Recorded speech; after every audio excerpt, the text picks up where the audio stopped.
ভূরাজনৈতিক উত্তেজনার মাঝে জ্বালানি বাজারে স্বস্তি খুঁজতে ভারতের পাইপলাইনেই ভরসা রাখছে বাংলাদেশ। মধ্যপ্রাচ্যের চলমান অস্থিরতা আর বিশ্ববাজারে অনিশ্চয়তায় দেশের জ্বালানি নিরাপত্তা সুসংহত করতে ভারত থেকে পাইপলাইনের মাধ্যমে ডিজেল আমদানি বাড়ানোর পরিকল্পনা করছে সরকার।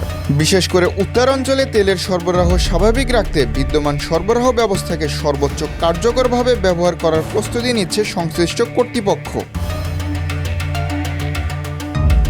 বর্তমানে বাংলাদেশ পেট্রোলিয়াম কর্পোরেশন এবং ভারতের নুমালীগড় রিফাইনারি লিমিটেডের মধ্যে 15 বছর মেয়াদী চুক্তির আওতায় প্রতি ব্যারেলে $5.50 প্রিমিয়াম ডিজেল আসছে। শিলিগুড়ি থেকে সরাসরি দিনাজপুরের পার্বতীপুর ডিপো পর্যন্ত বিস্তৃত এই পাইপলাইনটি সংকটের এই সময়ে আসার আলো হয়ে দাঁড়িয়েছে। এদিকে চুক্তি অনুযায়ী বছরে 4 বার ভারত থেকে ডিজেল আসার কথা থাকলেও বর্তমান বৈশ্বিক প্রেক্ষাপটে আগামী জুন পর্যন্ত প্রতি মাসেই জ্বালানি আমদানি নিশ্চিত করতে চায় সরকার। এ লক্ষ্যে সরকারের পক্ষ থেকে একটি আনুষ্ঠানিক কার্যপত্র পাঠানো হয়েছে বলে বিবিসি সূত্র নিশ্চিত করেছে।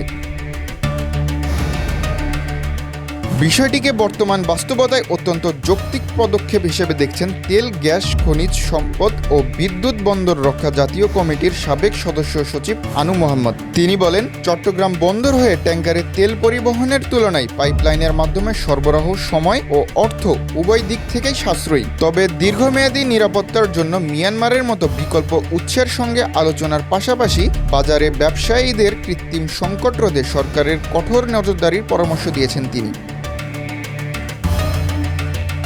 এছাড়া সরকারি তথ্য অনুযায়ী 2026 সালে এই বাস্তবতায় মোট 1,80,000 মেট্রিক টন ডিজেল আমদানির সুযোগ রয়েছে। এর পাশাপাশি ভারতের রাষ্ট্রায়ত্ত প্রতিষ্ঠান ইন্ডিয়ান অয়েল কর্পোরেশন লিমিটেড সমুদ্র পথেও বাংলাদেশে বড় অঙ্কের জ্বালানি সরবরাহ করছে। 2023 সালে যেখানে আমদানির পরিমাণ ছিল 1,84,000 মেট্রিক টনের কিছু বেশি, 2024 সালে তা বেড়ে দাঁড়িয়েছে 3,51,117 মেট্রিক টনে।